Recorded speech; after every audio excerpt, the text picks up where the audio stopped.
Hi అండి. Welcome back to my channel. ప్రేమతో వండండి, ప్రేమతో వడ్డించండి.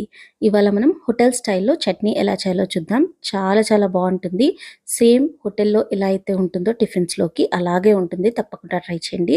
ఇది స్టార్ట్ చేసే ముందు మన ఛానల్‌ని ఎవరైనా సబ్స్క్రైబ్ చేయకపోతే సబ్స్క్రైబ్ చేయండి. ఇంకా బెల్ ఐకాన్ పైన క్లిక్ చేయండి. ఇప్పుడు స్టవ్ పైన ఒక కడాయి పెట్టేసుకొని 1 టేబుల్ స్పూన్ ఆయిల్ వేసేసుకోండి.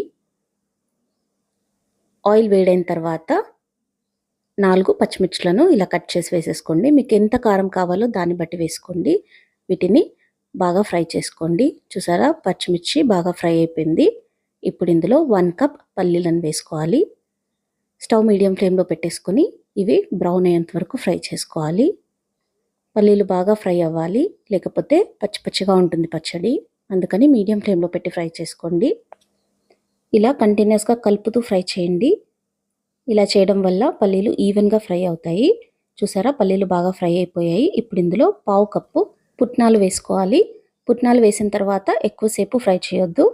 పుట్నాలు వేడయ్యేంత వరకు మాత్రమే ఫ్రై చేసుకోవాలి. జస్ట్ అలా కలపండి. కలిపేసి స్టవ్ ఆఫ్ చేసేసి ఇవి కంప్లీట్‌గా చల్లగా అయిపోయిన తర్వాత ఒక మిక్సీ జార్‌లోకి తీసేసుకోవాలి. ఇప్పుడు ఇందులో టేస్ట్‌కి సరిపడా ఉప్పు వేసేసుకొని వాటర్ వేసుకొని మెత్తగా గ్రైండ్ చేసుకోవాలి.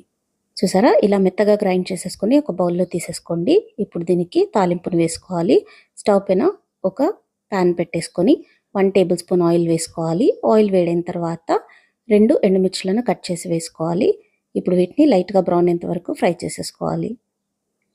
చూసారా, ఎండుమిర్చి ఫ్రై అయిపోయాయి. ఇప్పుడు ఇందులో పావు టీ స్పూన్ జీలకర్ర, పావు టీ స్పూన్ ఆవాలు, పావు టీ స్పూన్ మినపప్పు, పావు టీ స్పూన్ శనగపప్పును వేసేసుకోవాలి. ఇవి లైట్గా బ్రౌన్ అయ్యేంత వరకు ఫ్రై చేసుకోండి. లైట్గా బ్రౌన్ కాగానే ఇప్పుడు ఇందులో కొంచెం కరివేపాకు వేసేసుకొని బాగా ఫ్రై చేసుకోవాలి.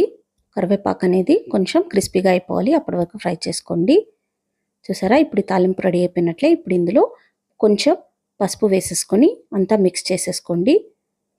స్టవ్ ఆఫ్ చేసేసి ఇప్పుడు ఈ తాలింపుని మనం గ్రైండ్ చేసి పెట్టుకున్న పచ్చడిలో వేసేసుకోవాలి. ఇప్పుడు ఈ పచ్చడిలో అంతా ప్రాపర్గా కలిసేలాగా కలిపేసుకోండి. ఈ చట్నీ టేస్ట్ అయితే సేమ్ ఉడిపి హోటల్లో మనం టిఫిన్స్ తెచ్చుకున్నప్పుడు ఇస్తారు కదా, అదే టేస్ట్ ఉంటుంది. తప్పకుండా ట్రై చేసి చూడండి. చాలా సింపుల్గా, చాలా ఈజీగా ప్రిపేర్ చేసేసుకోవచ్చు. ప్రేమతో వండండి, ప్రేమతో వడ్డించండి. మీకు ఈ రెసిపీ నచ్చినట్లయితే లైక్ చేయండి, షేర్ చేయండి, కామెంట్ చేయండి. ఇంకా తప్పకుండా సబ్స్క్రైబ్ చేయండి. Thank you.